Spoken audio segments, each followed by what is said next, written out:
السلام علیکم ورحمۃ اللہ وبرکاتہ۔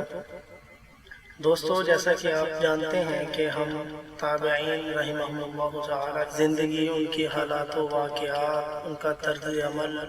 زندگی گزارنے کا طریقہ اور ان کے ڈیسیژن، ان کے فیصلے وہ کس طرح لیتے تھے، اپنی زندگیاں کیسے گزارتے تھے، تو آج جن کے بارے میں ہم بات کرنے جا رہے ہیں ان کا نام ہے حضرت عطا بن ابی رباح۔ حضرت عطا بن ابی رباح رحمہ اللہ تعالی، ان کے بارے میں سلمہ بن کہیل کہتے ہیں: ما رأيت أحدا يريد بالعلم وجه الله عز وجل غير هؤلاء الثلاثة عطاء وطاؤوس ومجاہد۔ ان تین بزرگوں میں خصوصیت سے میں نے یہ بات دیکھی ہے کہ یہ تینوں اپنے علم میں صرف اور صرف اللہ کی رضا طلب کرتے تھے۔ عطا بن ابی رباح، طاؤوس اور مجاہد، یہ تینوں وہ بزرگ ہیں جو اپنی اس علم میں، اپنے اس علم کے ذریعے اللہ تبارک و تعالی کی رضا کو تلاش کرتے رہتے تھے۔ 97 ہجری کا واقعہ ہے۔ خلیفہ سلیمان بن عبد الملک کا مسائل پوچھنا ان سے واقعہ ہے، بڑا دلچسپ واقعہ ہے۔ 97 ہجری ماہ ذو الحجہ کے آخری عشرے کی بات ہے کہ بیت اللہ شریف حاجیوں سے کھچا کھچ بھرا ہوا ہے،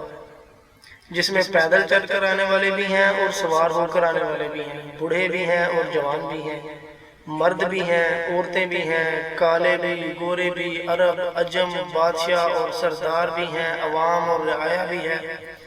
یہ سب لوگ اپنے خالق و مالک کے سامنے اپنی عاجزی، حاضری، امیدیں اور تمنائیں لے کر آئے ہیں۔ انہی لوگوں میں سے ایک سلیمان بن عبد الملک خلیفۃ المسلمین ہیں، جو وقت کے تمام بادشاہوں سے بڑے بادشاہ، اور ننگے سر ننگے پاؤں صرف 2 چادروں میں بیت اللہ کا طواف کر رہے ہیں۔ طواف کی حالت میں یہ بادشاہ بھی اپنی رعایا اور عام مسلمان بھائیوں کی طرح نظر آ رہے ہیں، اور ان کے پیچھے پیچھے ان کے 2 بیٹے بھی چل رہے ہیں، اور وہ دونوں خوبصورتی اور صفائی میں 14ویں کے چاند کی طرح، جبکہ نزاکت اور تر و تازگی میں گلاب کی کلی کی طرح ہیں۔ طواف سے فارغ ہو کر بادشاہ نے اپنے ایک خاص آدمی کی طرف متوجہ ہو کر پوچھا: اين صاحبكم، کہ تمہارا ساتھی کہاں ہے؟ اس نے مسجد حرام کے مغرب کے کونے کی طرف اشارہ کرتے ہوئے بتایا کہ وہاں پر نماز پڑھ رہا ہے۔ خلیفہ اور اس کے دونوں بیٹے اس طرف جانے کے لیے متوجہ ہوئے جس طرف اشارہ کیا گیا تھا۔ خلیفہ کا لاٹھی اٹھانے والا خصوصی دستہ آگے بڑھا تاکہ وہ خلیفہ کے ساتھ رہ کر ان کے لیے رستہ بنائے اور لوگوں کے رش اور بھیڑ کی تکلیف سے خلیفہ کو بچائے، لیکن خلیفہ نے انہیں وہیں روک دیا کہ یہ مقام ایسا ہے کہ جہاں پر بادشاہ اور فقیر سب برابر ہوتے ہیں۔ اب دیکھیے کہ یہ ہمارے اسلاف ہیں جنہوں نے اپنی عزت، شہرت، رتبے کو اس مقام پر ایک سائیڈ پر رکھ دیا، لیکن آگے چلتے ہیں، آگے دیکھتے ہیں کیا ہونے والا ہے۔ تو بادشاہ نے کہا: یہاں اگر کسی کو فضیلت اور مرتبہ حاصل ہوتا ہے تو وہ صرف قبولیت اور تقوی کے اعتبار سے ہے،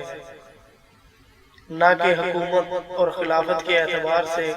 اور بہت سارے پراگندہ بالوں والے غبار آلود لوگ ایسے ہوتے ہیں کہ اللہ تعالیٰ کے ہاں ان کا تھوڑا سا عمل بھی اتنا مقبول ہو جاتا ہے کہ بادشاہوں کے بڑے سے بڑا عمل اتنا مقبول نہیں ہوتا۔ پھر خلیفہ اس آدمی کی طرف چلے تو ان کو نماز کی حالت میں ایسا پایا کہ وہ اپنے رکوع اور سجدے میں گویا کہ غرق ہیں، اور لوگ ان کے پیچھے اور دائیں بائیں بیٹھے ہوئے ہیں۔ خلیفہ بھی مجلس میں ان کے قریب جا کر بیٹھ گئے اور اپنے دونوں بیٹوں کو بھی ساتھ بٹھا لیا۔ یہ دونوں قریشی جوان لڑکے خلیفہ کے اس آدمی کے بارے میں سوچنے لگے جس کے پاس امیر المومنین خود چل کر آئے ہیں، اور عام لوگ بھی ان کی نماز سے فارغ ہونے کا انتظار کر رہے تھے۔ انہوں نے دیکھا کہ وہ ایک حبشی بوڑھا شخص ہے، سیاہ چہرہ، گھنگریالے بال اور چپٹی ناک ہے۔ جب وہ نماز سے فارغ ہوئے تو اس طرف متوجہ ہوئے جہاں خلیفہ بیٹھے تھے۔ سلیمان بن عبد الملک نے ان کو سلام کیا انہوں نے اسلام کا جواب دیا۔ پھر خلیفہ ان کی طرف متوجہ ہوئے اور مناسک حج کے بارے میں ایک ایک عبادت کے متعلق پوچھتے رہے اور وہ ہر مسئلے کے بارے میں جواب دیتے رہے۔ ان کی ہر بات کا ان کا ہر جواب اتنا واضح ہوتا کہ مزید وضاحت کی گنجائش ہی نہ رہتی، اور ہر قول کی دلیل میں رسول اللہ صلی اللہ علیہ وآلہ وسلم کی حدیث بیان کرتے تھے۔ جب خلیفہ اپنے مسائل سے فارغ ہوئے تو ان شیخ کو بھلائی کی دعا دی اور اپنے دونوں بیٹوں سے کہا اٹھو، تو وہ دونوں کھڑے ہو گئے اور تینوں صفا مروہ کی طرف چل پڑے۔ ابھی وہ رستے میں ہی تھے کہ ان دونوں لڑکوں نے سنا کہ کوئی پکارنے والا پکار رہا تھا، یا معاشر المسلمین لا يفتي الناس في هذا المكان إلا عطاء بن أبي رباح فإن لم يوجد فعبد الله بن أبي نجيح۔ اے مسلمانوں کی جماعت، یہاں پر عطا بن ابی رباح رحمہ اللہ تعالیٰ کے علاوہ کسی کو فتویٰ دینے کی اجازت نہیں، اگر وہ نہ ہو